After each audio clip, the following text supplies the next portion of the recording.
I would say that most British people love a rumble. Even as I tell that story to you, it's horrendous, but it's one I remember forever. It's like you wake up the next day after a bit of a fight's kicked off, and you're always a bit like, "Oh, that was wicked." Have you ever seen this video of there's a dude walking down the road with an emu?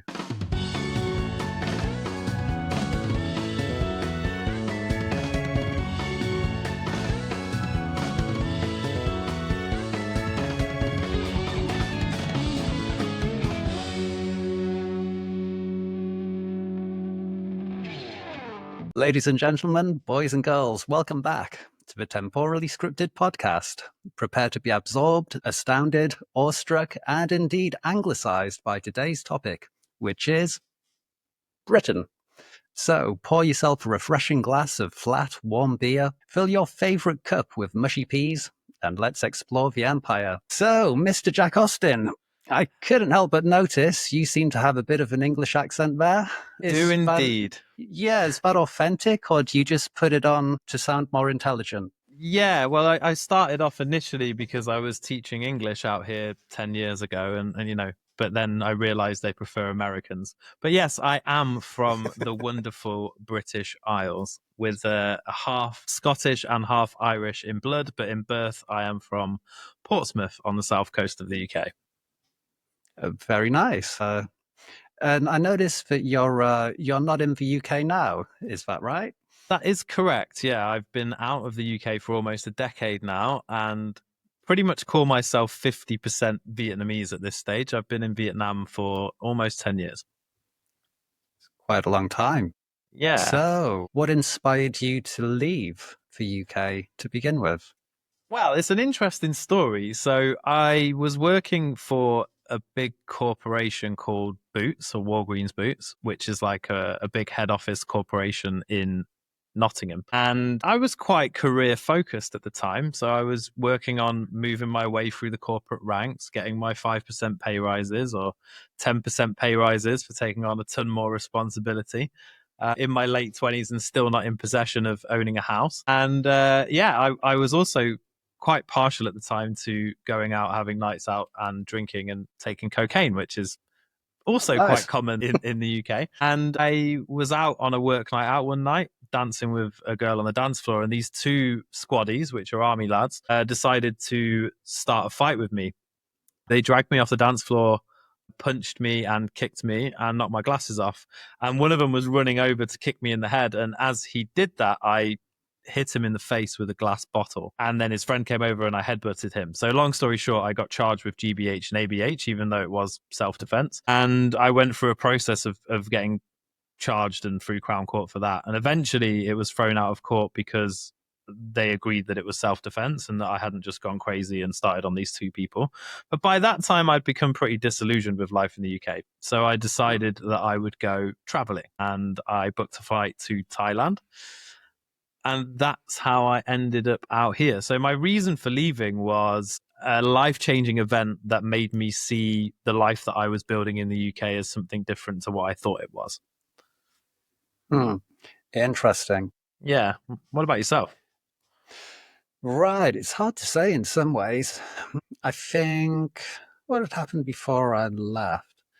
Well, I suppose probably about 6 months before I left, I'd split up with like a long-term girlfriend. And after that, I was just working, basically just doing bar work. But I just came to the point where I thought, I can't see any future for me here. And I don't think there's a lot of opportunity in any way. And there was something about living there. It just didn't really fit in with my personality and just didn't make me feel particularly happy living there.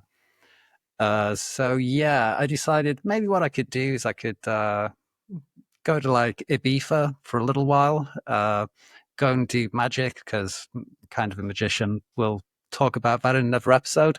True story. Then went there and decided I don't really like this so much, and ended up working on a farm for a while, which was also odd. And then, because I had like a teaching qualification, decided to come to Southeast Asia. Yeah, and so I guess since then I've been back to Spain, and then I'm out in Asia again because it's nice.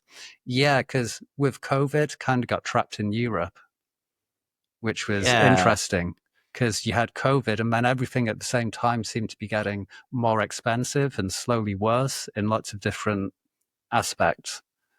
Yeah, Which, whereas I think I had the best experience of COVID ever because COVID here in Vietnam, we didn't really get locked down much. We had like a 3 week period where they went super crazy, locked us in without cigarettes and alcohol, which at the time affected me quite significantly for 3 weeks and would only deliver the food that they decided they would deliver. So it was rice, vegetables, and pork for 3 weeks. But apart from that, it hmm, was being on one of the most beautiful beaches in the world, which is Da Nang, and having no tourists. And obviously, from a very selfish perspective, I was super happy with it. It was amazing. We could go and stay in like 5-star resorts for next to nothing for quite some yeah, of time. course. But at the same time, I appreciated it was slowly starving the local community and what is a beach resort of its money and its income. So yeah. Yeah, it's quite a tricky one. I mean, I spent lockdown in Tenerife, which was, I mean, of places to be. It's nice, sort of subtropical island. It's quite nice, really. But yeah, we had lockdowns for a bit, and then you had things like curfews, and then at one stage to get into places, you needed to have like a COVID certificate and things like that, and it was pretty crazy in a way. Quite a mad couple of years. Yeah, whereas ours was more like getting past the police checkpoint to pick up food from a Western shop that sells like Western food and supplies. My wife just told the police officer that I couldn't survive on just eating rice for 3 weeks. And he was like, no, no, you're not allowed to. And she just repeated herself. And then because the way police often work in Southeast Asia, he was like, okay, rather than have an argument. It's like, well, you asked me once, I'm going to say no. You asked me twice, I'm going to say no. 3 times, right? Through you go. Oh, right. It's Yeah, I've had similar experiences at passport control. You know, when you go through the like metal detector, go through and it's like beep beep. Okay, come back, come back. Okay, take some. Oh, I forgot this in my pocket. Okay, go through beep beep. Oh, it's all right. Just go. You're like, what was the point of that? Is there anything that you miss about the UK? There are a few things. Yes, I would say there are a few things. Of course, a nice Gregg sausage roll. With the Bus lowest grade stop. meat that money Yeah, can buy. yeah. Do it where it burns your tongue like napalm when you bite into it. Yeah, I do miss a Gregg sausage roll. I guess some of it cannot be replaced, and some of it can. So one of the examples I would give is I miss having like conversations in shops. You know, like random conversations. Like you walk into the Right. local shop and some guy's like, "Hey, how's it going, mate? Yeah, it's going all right, man. Yeah, yeah. Oh, weather's been shit, hasn't it? Yeah, oh, man, it's terrible, terrible. Yeah, yeah. What do you think about this? Ah, England, yeah, we've been awful, haven't we? Yeah, absolutely shocking. Can't believe it again. For every time they get me excited or whatever, right? And there's these random sort of day to day Yeah, conversations totally. with oddballs that you tend to have in the UK that you just don't see out here. And I guess another example, have you ever seen this video of there's a dude walking down the road with an emu on a lead, right? No, And I don't it's in like think. right, yeah. So it's in like some random English like township, and there's this guy, and he's like, "Hey mate, what you walking a fucking ostrich for?" And he's like, "It's not an ostrich, you daft cunt. It's an emu." He's like, "Oh, what are you walking an emu for?" He's like, "It's a bastard. His name's Nigel." And it's like that kind of randomness you don't really get anywhere else in the world. Yeah, that's wicked. And I think again to that point, it's like going to the local pub and there being a quiz night on, Yeah, and they're like loads of random people just having a quiz night and a banter and stuff. I kind of miss that about same the here. UK. I used to work in a place like a pub, and there was quiz night, and it was always awesome. Um, and the kind of pub it was as well. It was like a proper local, so you kind of knew. You always knew half the people in there because they'd come in pretty much every day, and everyone would have some interesting stories and good banter. And yeah, it was cool. It was quite a sort of community sort of atmosphere. Yeah, you get to talk to the old boys that have been drinking in there for years and like their perspective, and then the young uns coming through and stuff. And I mean, I do believe that some of that is now not what it was in the UK in the 10 years since we've left. A lot of Yeah, these pubs and watering holes and places that had these events have gone. I remember for me, it was Nottingham as the Golden Fleece. There's always like a cool something going on in there, some live yeah, you'd music or have something. open mic or you'd have some night on, or but yeah, always something happening. Yeah, and here we hear live music regularly, but it's usually, Win down the street singing karaoke. Oh, yeah, whatever, which is not exactly the same. The same. No, it is a little bit different. Yeah, I mean, in fairness, there's probably more live music here. It's just in people's living rooms doing, their own rendition of Dancing Queen or some local ballad that we've never heard of, which, each to their own. Yeah, definitely enthusiastic. Yeah, exactly. So, I feel like that is something I definitely miss. Yeah, same actually. Sort of in Nottingham, the music scene was really good. There was always something good to like go to. For me, it was like there was always good bands to watch. Or for a lot of years, there was like just really fun nights to go out to as well. I mean, in fairness, some of that was the drug. It might have been, but it seemed so good at the time. I often wonder, and to be fair, I've not really done that because every time I've gone back to the UK and done nights out, they've been with family or friends for a few beers or whatever in the times I've visited. But I've Yeah, never actually gone for like a full send night out. right. And I wonder if I did that now, Five if I pills would. in.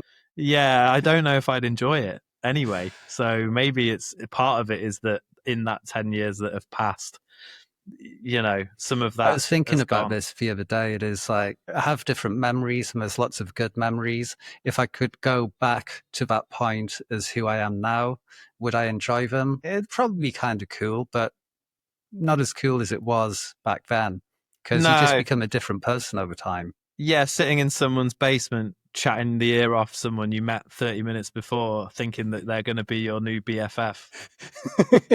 There's probably, I mean, I think the beer fear or whatever else fear would be so intense at this stage of my life. Sometimes now, if I do have a night out, which again, I've not been out for a month or so, but when I do have a late night out like that, I have beer fear even if I've done nothing wrong. So if we went back to some Right. of those nights, ouch. Yeah, yeah. You just have crippling sort of paranoia and anxiety for You know weeks that after. feeling. You go downstairs, you're in the kitchen, you're making a cup of tea, you're like, and then it hits you, and you're like, oh, Just quite happy with it. Huh? wait, let me turn off the airplane. Oh no.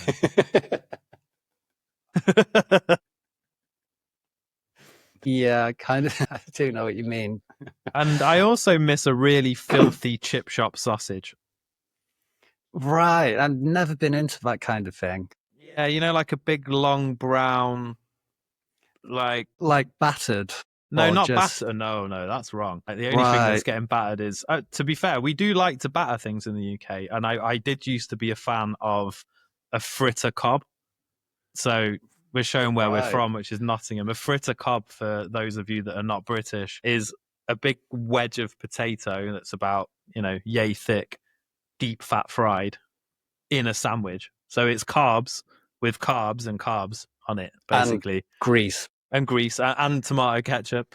A fritter carb with a nice, get your protein in with a nice sort of foot long brown sausage. Yeah. Yeah, you can't really replace those anywhere else in the world. I'm really happy that they don't. Something about it, I've always just found that kind of thing like really low grade food is like, why am I eating this? Even like fish and chips, sort of. Yeah, sometimes it's good if you get it from the right place, but sometimes it just can't have that much grease. It's I like, love a bit of it's, mechanically reclaimed meat on occasion. On occasion is yeah, something that I miss. And I guess it's weird, like sometimes I miss things that I didn't even really care about while I was there, like pork scratchings, for example. oh, right, yeah. Like a nice crunchy pork scratching with pig hairs sticking out a You bit got to, from the butchers that you get in like a little bag, laggy band over the end of it, yeah, yeah, kind of vibe, crunching through those bad boys. And my dad used to call them eye holes, ear holes, and arseholes. because that's pretty much what they are. Pretty much, yeah, yeah. And to be fair, maybe it's from being, looking back on those youths in beer gardens, drinking a blue drink in a plastic carton with a packet of Right. pork scratchings or scampi fries. Scampi fries. Yeah, it's all happy days, isn't it? What scampi fries are, I don't know what they're made of, but they taste really good. Yeah, and nothing can really replace that smell in an old pub of like stale cigarette smoke and chip fat. It's just something very, very British about it. Yeah, like in the winter when you walk past the air conditioning or the air unit outside and it's pumping out that chip fatty, smoky, warm air. It's just guiding you in for a packet of scampi fries and a pint of mild. And it's always that thing as well. The weather's always really, not like really extreme, but it's either like really bad and it's cold. So it's nice to go to a pub and just sit and have a beer because it's bad weather. Oh, and it's the summertime. It's like, oh, right, the sun's out today. Right, go to a beer garden, have some beers. Nice times. Yeah, I think the UK is sort of known when you say extreme, but it's like we're known for bland weather, aren't we? It's never really less than 0 and it's never really more than 20.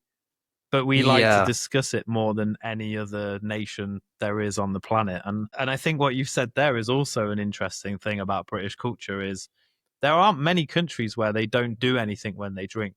There are some, but I mean Australia, Canada, UK, America to an extent, but not as much, that literally just go somewhere, sit at a table and drink And just alcohol for drink 6 hours. and talk some absolute nonsense. Right, like in Vietnam, as we know, they drink, but they're normally drinking while they're having a barbecue or a meal, or it's like everyone comes Yeah, around for maybe some playing a kind of game event, and singing karaoke, whatever. Whereas we can just go and sit at a table with a load of lads, maybe a jukebox, maybe a pool table, but mostly just sitting at a table, smashing pints. yeah, just be quite happy. Yeah, it's a weird culture in some ways. Totally. Yeah, I don't know. Is there any other things I miss about it? It's kind of it, it's nice to be in a place where there's so much history. No, I always find that's nice in any country or different parts of the world that I've been to. If you can like wander around a city and you see things that are like 300 or 500 or more years old, it's always just really interesting and you can feel like that kind of heritage and you sort of feel the past of what's happened. Yeah, yeah, yeah. And it gives you that sort of vibe of it's like a nobility about the place or something. There's these streets have been walked for a very, very long time. You don't get many places like York, for example. If you go to the Shambles in York in the UK, Yeah, it's an incredible place. it's a pretty special place. I have to say, to add to that, I also miss the British countryside. Like you can go to the woodlands in the UK and you can lie down and nothing's going to happen to you. Maybe by another human, but you're not going to get like eaten by a snake or bitten by like fire ants or a bear comes running out and like rips your leg off and eats you like a piece of KFC chicken, And I think the UK is unique in that sense because we murdered all of our animals a long time ago. That you're actually pretty safe in nature, Yeah, whereas and because it's an island, they can't get get back back. or Or, yeah, anything. Yeah, so it's not like, going for a trail walk in America where there might be a bear or a mountain lion that's going to rip your face off and stuff. I'm not down for any of that. Or Vietnam, where yeah, we live, I've, done some camping, but there's always that chance that there could be like a cobra in the bush or something. yeah, something equally terrifying. Granted, whereas in the UK, the most terrifying thing you'll come across in the woods while camping is like a group of chavs in Burberry baseball caps listening to, some kind of high paced, terrible music. Yeah, which these days I don't know. Is that dangerous or potentially deadly Yeah, as the cobra? probably. Hey, mate, what are you doing there, mate? You camping there, mate? Are you, mate? Hey, don't I know you, mate? Shit, I'm gonna get stabbed. That's exactly how it goes.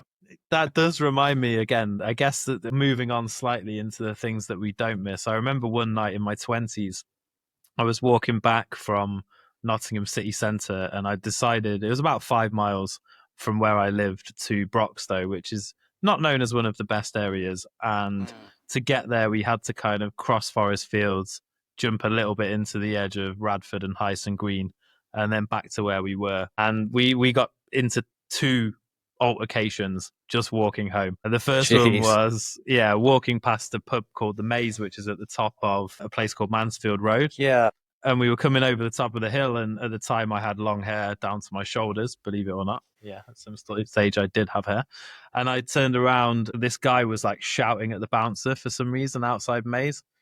I turned around and looked at him, and he was like, "What are you looking at, you long-haired prick?" And then the next thing, there's this big fight kicks off, and everyone's kicking off, fighting, and we're like, "Whoa, what about this guy's like, I'm gonna stab you, mate." So then we all legged it off down the road. And then after that was finished, we were like walking along a bit more, and someone literally shouted across the road to us, "Hey, mate." Me and two of my friends. No. Mate, don't I know you, mate? No. So we start legging it, and we're running down the road. We see this taxi, and we're all trying to get in it. But obviously the taxi thinks he's getting robbed by us.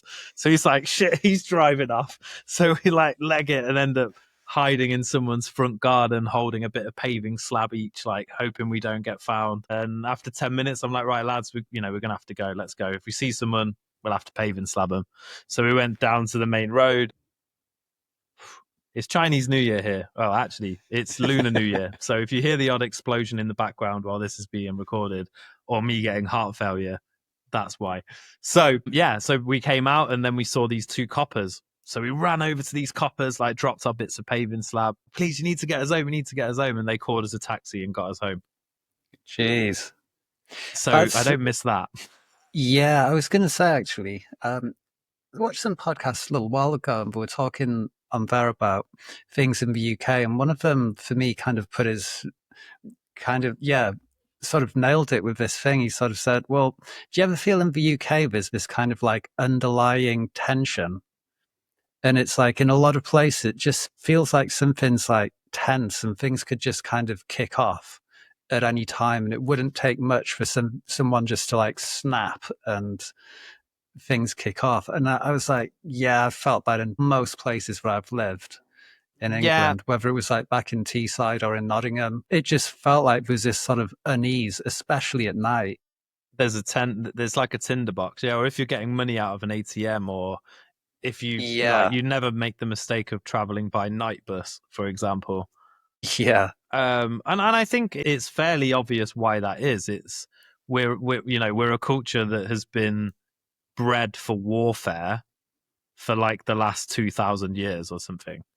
So you can't just then get into like the last 100 years where not even that, the last 80 years where things have been more chilled, and you don't need us to go to various countries across the world and kill people and then just expect everyone to chill out. It's just not. Yeah. If you're bred that way for that many generations and taught to drink and have a banter, and which is another thing I miss about the UK is banter, there is going to be this edge, Yeah, completely. And people can't just readjust and snap into sort of modernity or something like that and take away all the heritage of being a little island sort of nation that's been fighting wars for a couple of 1,000 years or whatever. Yeah, it's kind of tricky. A warrior is in there no matter what. And then you mix that with the whole thing of there being kind of a depravity over different periods of time in the UK, which has always been the case. I guess it's been the best in the last 100 years, but after the war in World War II, there was like a whole period of economic downturn and struggle, and then things got a bit better, and then they got worse in the 70s, and then better, and then worse in the 80s, and every decade has this period of decline.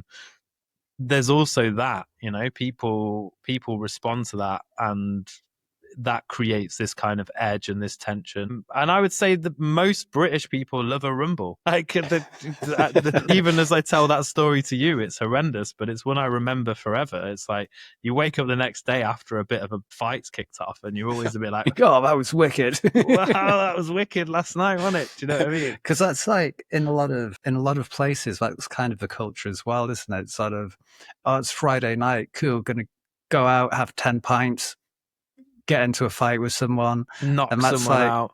yeah, and that's someone's like, maybe not weekly routine, but something they do a lot. Yeah, I'm either going to knock something out or knock someone out. Do you know what I mean?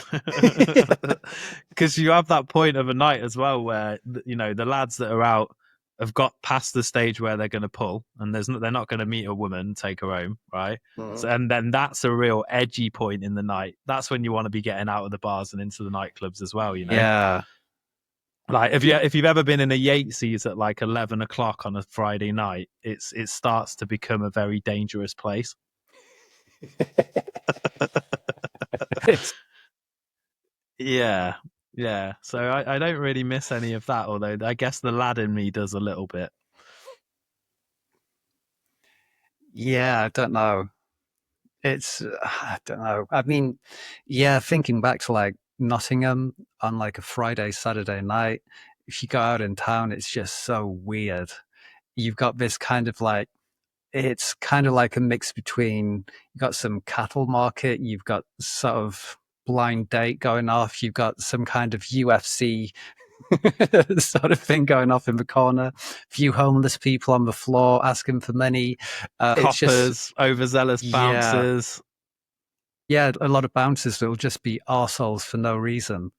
Yeah, most of which are licensed, but are also part of like gangs that are well known to the police Yeah. as well. Yeah, it is. It's like a mix of random caricatures, and I mean, you could argue that to some level you still see that in the expat areas in towns out in Southeast Asia. There's still knobs that Yeah, for come over sure. here and try and cause problems, but it's more multicultural in terms of the knobs that you see because you get knobs from the USA and knobs from Canada and from Australia as well as knobs Yeah. from the UK. So And they can it's not generally quite. congregate and fight together. Yeah, it's not quite the same. Yeah, I think that's about right. What do you make of the state of the UK at the moment? Do you think it's going from strength to strength? Do you think it's going to be the most dominant country on the planet in the next 10 years? What do you reckon? Well, I don't think that any Western nation apart from the United States is going to be in a dominant state in the next 10 to 20 years. I feel like everything is in a massive period of decline, but in the UK particularly, it just seems to get worse. I feel like when we had like Boris Johnson become prime minister, we entered a period of low that we thought we maybe would never enter, get any worse than Mm. that. It's like this is the point, the low point, and it can only get better from here. And then we had Liz Truss, and then we had Ricky Sunak, and then we were like, really can't get any worse. Let's have the Labour Party in, and then now we've got what we have there today, which just seems so out of touch with the reality of the situation back at home. And I don't like to think about things in a negative standpoint if I can't, but I just don't see if I can find another way out of it. But I just don't see what the future holds for the UK because we don't even have a hold in the AI race or in technology like we did before. No, we don't. And I know recently Keir Starmer's been saying, okay, well, I want to make the UK a hub for AI. And it's like, how are you going to do that? Turn Energy it into a prices in server the U farm. and yeah, exactly. And even then, energy prices in the UK are 5 times that of America.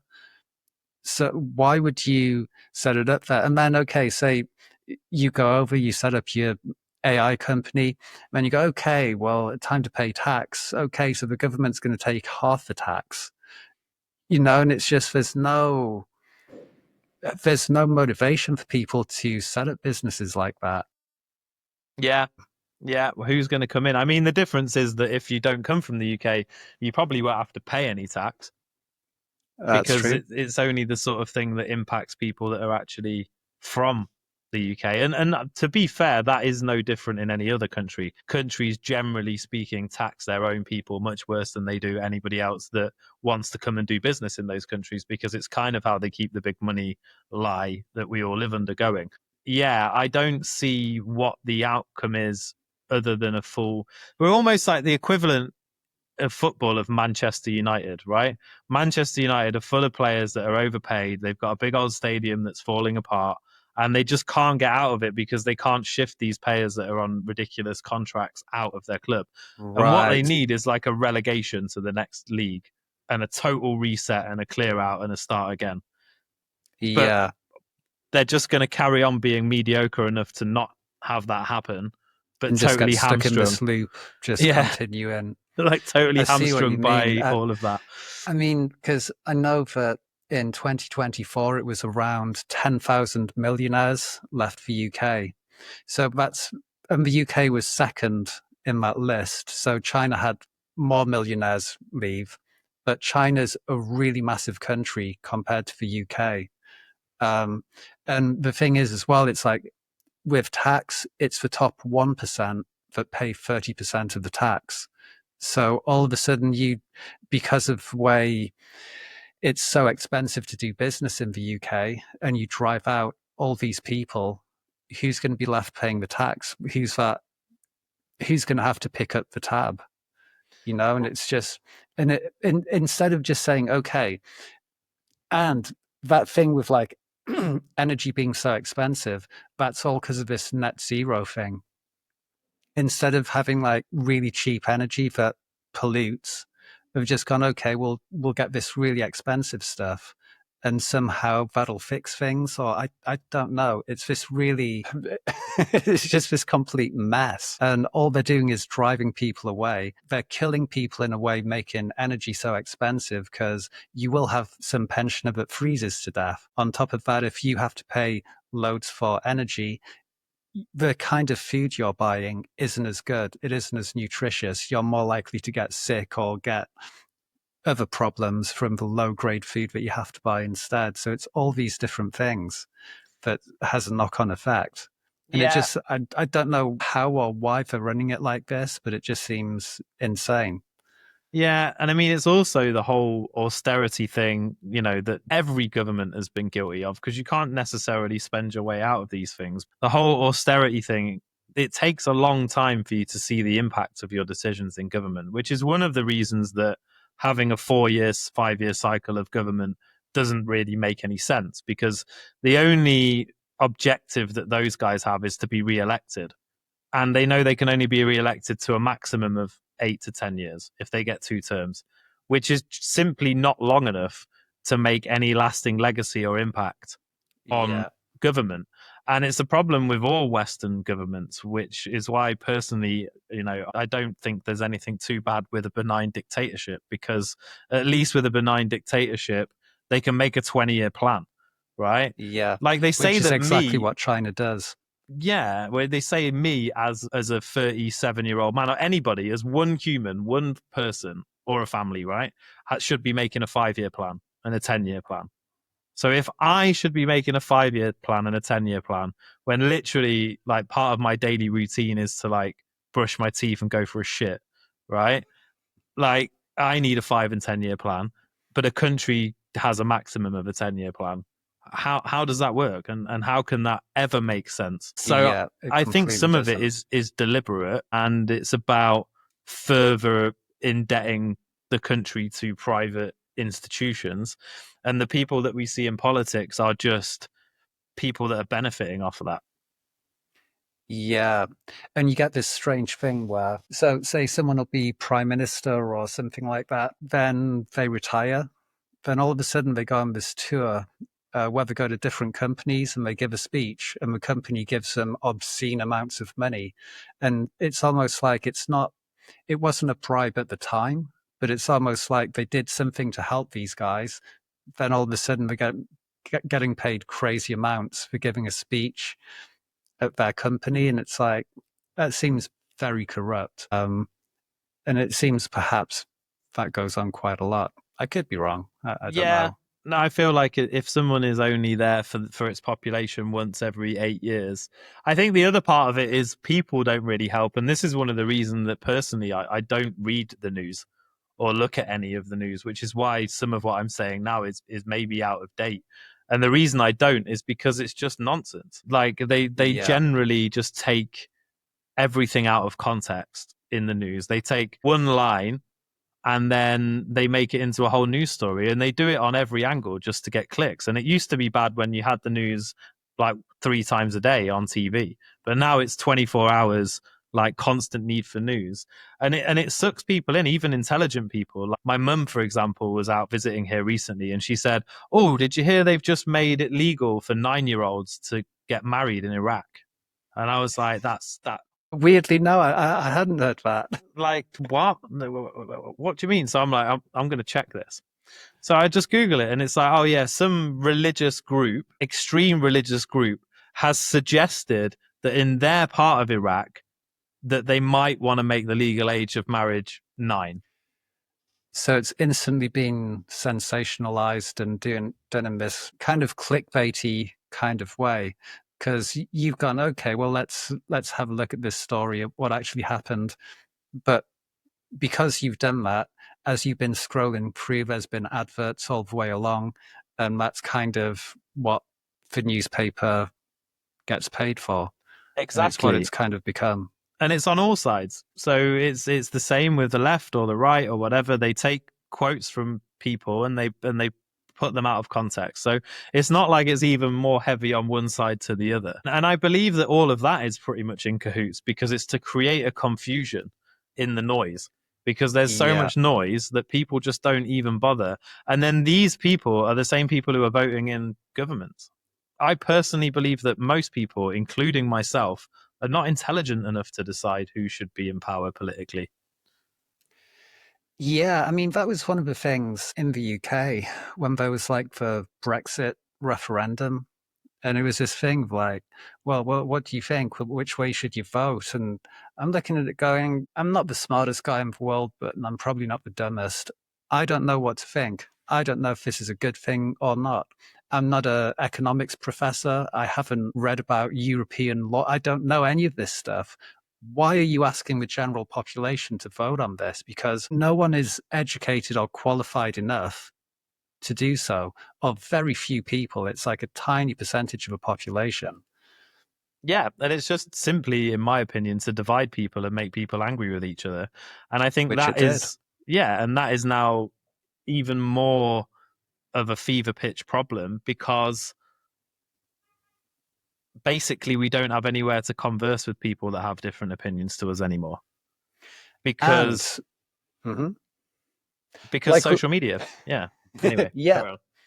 Um, and I was just going to say, like we were saying before about going to a local pub and talking to people and having that community and things like that, that's become less and less because it's got so expensive just to go to the pub, and loads of them have been shutting down. You're not having that kind of interaction on a social level in the same way anymore to discuss different things. Yeah. Yeah, you're talking £5, £6 a pint. And my dad said this to me. He said the way he would always consider salary when he was young was how many beers could you buy? How many nights Yeah, out could yeah. you how many meals could you go for? How how could you buy a packet of fags, a couple of pints or whatever for an hour's wage, right? And granted, minimum wage keeps getting increased, which cripples businesses because now if you wash the pots in the UK, you get paid 25 grand to wash pots, right? That's what it is now at the minimum wage if you're working full time. But all the restaurants then can do is put their prices up, which means that the minimum wage is even less. So you've got this vicious cycle of wages going up, prices going up, Yeah. wages going up, prices going up. And the point is, even that, it's like £5, £6 a pint now, even in a normal pub. So even if you earn £12, you can buy 2 pints for an hour's wages. And that's not even talking about tax being taken off. It's insane, isn't it? Now, I don't know about you, Adam, but 2 pints is definitely not enough for a night out for me, right? So, Yeah, not quite. yeah. So, you want to go out and have 5 or 6 pints, that's 3 hours' wages. I mean, nobody's doing that. It's nuts, isn't it? Yeah, because I know when I've spoke to some friends back home, what they tend to do a lot is just go to the supermarket, stock up, invite some friends round, and they do that a lot more than going out. Because especially if you go to the city centre and you go to some like nice places as well, and then you have to get your taxi fare and back, it's like 100 quid's gone in a night really quickly. Yeah, and if you don't live in a big city, or even if you live in a reasonably sized city that's not London or Manchester, after midnight, there's no transport home anyway. But you can risk it on the night bus if you want to get stabbed by five Yeah. lads in TN tracksuits. Do you know what I mean? Yeah, Like, it's wicked, isn't it? or so then then you can get a taxi, which is going to cost you another 20 quid to get home. Yeah, You know? it's just nuts. And yeah, so I don't know. I don't know what the kind of future would be, but I just feel unless they start doing something soon, it's just going to be too late, kind of thing, and things will get like really bad there. Because it just, I mean, I know just in the time that I lived there, and I guess it's been 7 years since I've been back to the UK, so it's been a little while. But it's like everything just seemed to slowly start getting worse and worse over time, and it's just in like all kinds of things. I remember even in Knots, when I first got there, we had the Evening Post on a Wednesday, and that's when it would have jobs. When I first got there, it would say thousands of jobs inside. Then it went down to hundreds, and then after a while, it just said jobs. And most of them are for like some cold calling agency selling Yeah, insurance to pensioners that don't need it, for example. Yes, I have done completely. that job. Guilty. Jigsaw Nottingham, shout out to you. Can't remember what I was selling. Oh, I sold holiday homes in Bulgaria. Nice, nice. Timeshares. Lovely. Kind of, yeah. I never got a sale because it was like some impossible thing. Like, no, because it was like cold calling out the phone book as well. Oh, hi, do you want to buy a house in Bulgaria? Yeah, No, I mean, no, me either. yeah. Mine was slightly easier than that. It was called privacy guard insurance. So you were getting people scared of their identity being stolen and then making them pay. What's that company? They're also based in Nottingham, but the big credit report company, you pay them like Oh, 10 quid a month for. Experian. Yeah, that they're the ones that the Oh, it sounds nice. devil's teat sucking, Sounds terrible. really ethical, really Yeah, high so I moral. sold it one day to an old guy who didn't even have the internet. Uh, Oh, man. Yeah, it was really good money. It's like the guy at the end of each row would have a proper phone instead of a headset, and he was like kind of the G on the end of the phone, Oh, right, okay. selling whatever. And yeah, it was good, but then, well, it wasn't good. It was soul destroying. But then one day I went in and I was sick. So I said to my manager, I've got to go home. I'm sick. And he said, come in my office and like, I want to talk to you for a minute. So then he's like about my age. So he proceeded to tell me, he's like, you don't tell me you've got to come home. You come and ask me nicely if you can go home. And I was like, yeah, do you know what, mate? You can go and fuck yourself. And I just walked out and never went back. Fun times. Yeah, I remember leaving a few jobs where it was just because it was so easy at the time. Because if you were sick to death of something, it's all right. You could quit on a Thursday, and then you could probably start a new job on Monday doing something else. It was like really easy. Yeah, it's Yeah, just yeah. not like that anymore. I don't think. No, I mean, I've sold flowers over the phone and all kinds of stuff. I mean, I guess that's one of the other things of like, British and British interactions and the way that that place is. It's also a difference in the generations as time's moved on. The pride that people have in being there as a country has changed, and like people now are deprived, and therefore, because one of the things for me about Britain is what makes it great is that it's one of the most multicultural countries in the world, right? We have all these different people coming from all over the world. We've got West Indies influence, or the Caribbean, we've got the Indian, Pakistani, Bangladeshi influence. Like we've got all of these different countries and cultures coming in, bringing music and Mhm. food and all of that. And like the number one thing in the UK is chicken tikka masala, which is a British created Indian dish, right? And all of these people would come and then become British, and that's because at the time there was an infrastructure and a finance and a money that made it possible. Now there isn't that. People still come from other countries, but they're not provided for apart from the government giving handouts. And what that does to people who are not necessarily the most well educated is they see people coming in and getting handouts. And because they're not getting enough, they go, oh, it's their fault. And that creates this Yeah, whole racial tension that was never there before, right? And people get it wrong. They think, oh, they're taking what we should have, and it's like, no, they're not. The government should be providing more to all of you so that there's enough for these people to come and assimilate and become part of Britain. right? And this is causing a whole cesspit of nonsense in the UK right now too. Yeah, and from the point of view of some people, they'll see someone coming in who's claiming asylum, isn't really running from anything, isn't in danger really in their own country, and then somehow gets put up in some hotel for a while, gets benefits, gets loads and loads of help. At the same time, this could be some dad with his kids and they're struggling to get by kind of thing. And you can see how tensions would rise. And also you have some, I don't know. It's that thing as well of like, when does it stop becoming Britain once you bring so many people in from another country? It does if you can't assimilate them. And that's the thing is like, living in Nottingham, right? You go to Hyson Green, there's British people of all backgrounds, of all colours, countries, histories, but all of them are Yeah. British, right? The way they talk, the way they act, the way their values are, they're all British people. And I'm a big believer in that. Like, I live in Vietnam. So when people are like burning their stuff twice a month for their gods, I don't go and tell them, "Oh, you're offending me." Like right now, it's around Lunar New Year. My whole street is Vietnam flags. My neighbor came around and told me to put a Vietnam flag outside my house, which we did. Right? I'm not going to go. Oh, you're offending me. That's offensive. I can't believe you're coming over here. I'm British. You can't put your Vietnam flags up in my street. You're triggering me.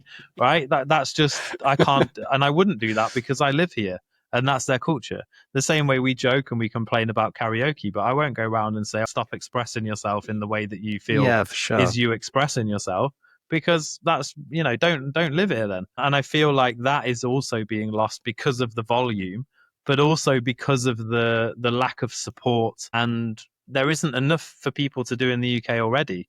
So bringing more people in, no matter where they're from, is not smart, you know. Yeah, it's something to do with like balancing the books. So I've heard the figure, well, we'll bring more people in, that'll raise GDP somehow because we'll have more, but it's not helping in any way. It's just end up being more expenditure than there is profit. Because we don't have low level jobs, that with the greatest respect in the world, is why people are moving to the UK. There's not enough jobs for people to do low level stuff because we don't manufacture anything. We don't make anything. Yeah. There is no position for us to do any of these things. There's only so many. Like it's almost impossible to open businesses now without 20 grand. You can't come and open a food shop or a corner shop or a service like a car wash or any of these things without this license and this sign off from this person Yeah, and some kind of this permit business and number and this permit and these checks and this level of wage to your you just can't do it. So that whole opportunity to stimulate an economy just doesn't exist anymore either. If you're in Vietnam and you want to yeah. open a shop, they just open it on the side of the road. They get a few blankets, a bit of a cover, they get their stock, Yeah. they open it. And the police probably come and go, "Oh, you're not allowed to do that." And they go, "Well, can I?" "Yeah, go on then, carry on for a few hours." And that stimulates the economy.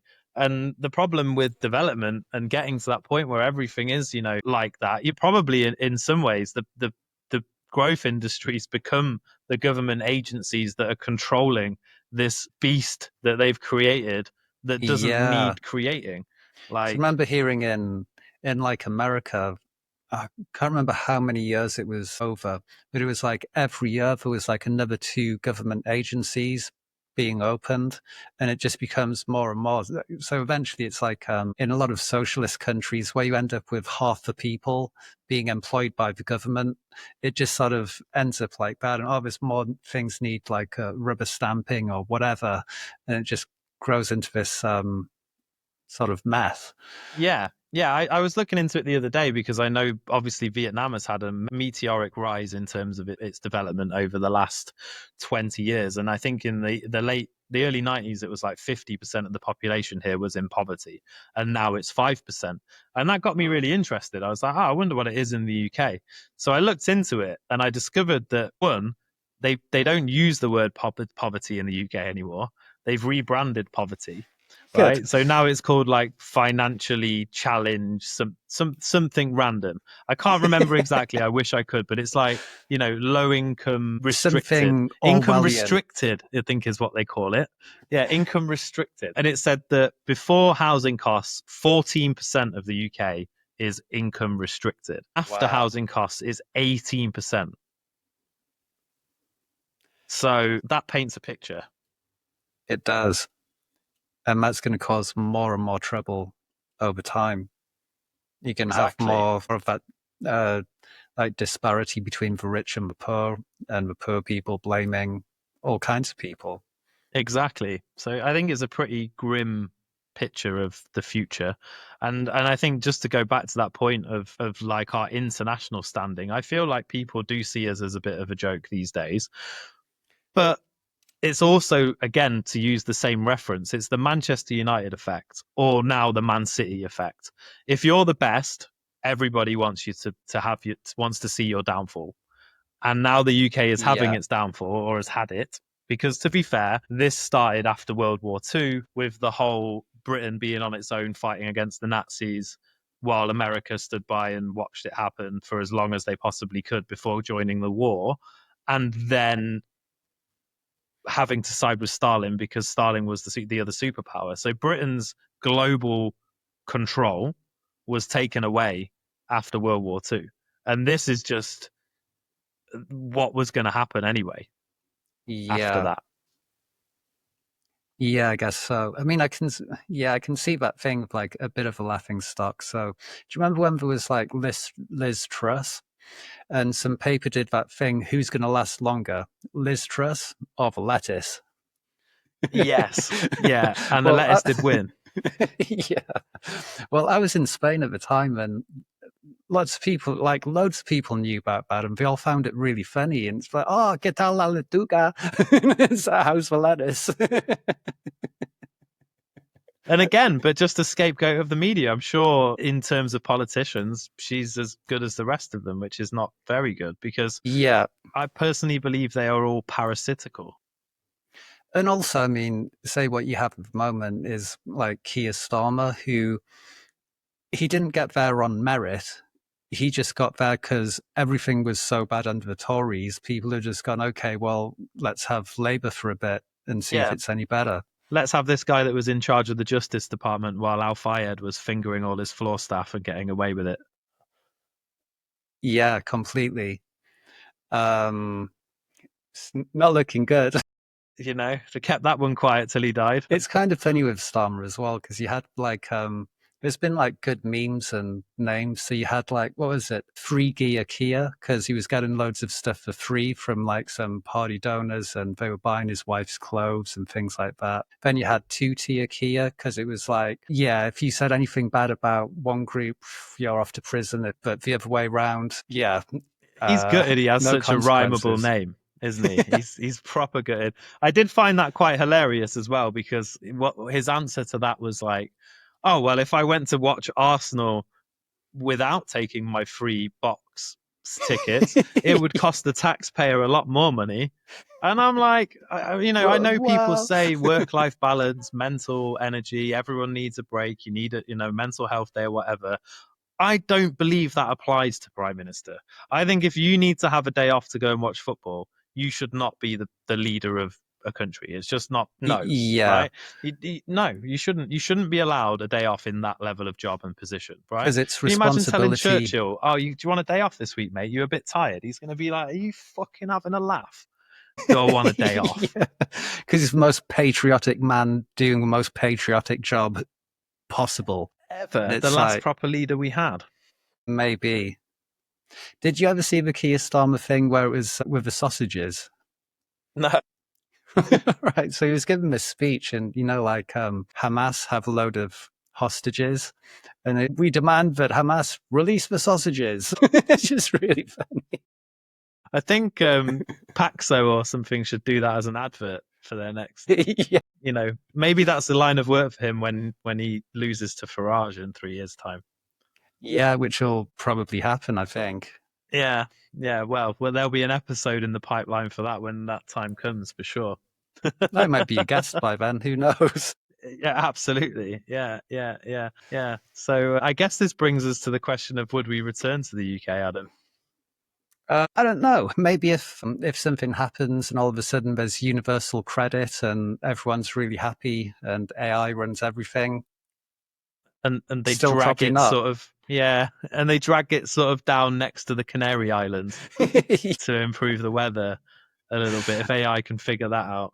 I don't think there's enough things that I miss to make me want to go back. And I don't think there would be many opportunities for me. Just simply, it's like the cost of living of everything. It's just so much.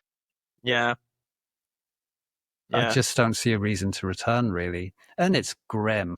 The winter's so long and it's so fucking miserable. And it's like, but I remember those days when it's kind of, oh, I've got to go to work, open the curtains, and it's just like grey drizzle. And then it's like dark at 3:30 in the afternoon or something in winter. No.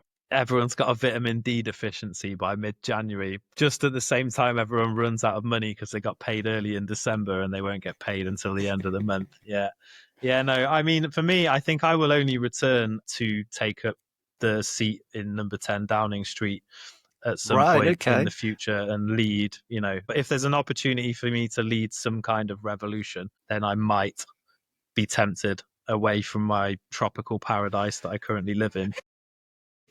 Yeah. I will It's also tricky. see if I can apply for the role remotely. I don't know if they do remote prime ministering, but if that becomes a Right. thing, you never know. Working from home is becoming more and more popular by the day. Why not have remote prime minister, really? Yeah. Yeah. I mean, it gives you more perspective and outside view. Um, Yeah, from some like infinity pool on the roof of some luxury hotel. yeah, on Zoom calls with no trousers on, like addressing the nation from tropical Da Nang. Yeah, Yeah, why not? I think that's a good idea. Um, all right, nice one. Okay, man. Well, I think that's about as much as we can say about the UK for now. It might be an Totally. interesting thing to revisit in the future. I would imagine there'll be some strange developments there in the next 6 months at least that might be interesting to talk about. For sure, man. Yeah, yeah. We can always revisit our home nation in the future. Yep, definitely. Folks, well, I guess that wraps it up for today. As always, we'll drop any useful links in the description. Our next episode is going to be particularly interesting. We're not going to tell you what it is. You'll have to tune in next time to find out. But how will I know when it's released? I hear you cry. Well, don't worry. The answer is you can hit the subscribe button and never miss out again. Okay, well, thanks for tuning in. See you next time. See you, everybody.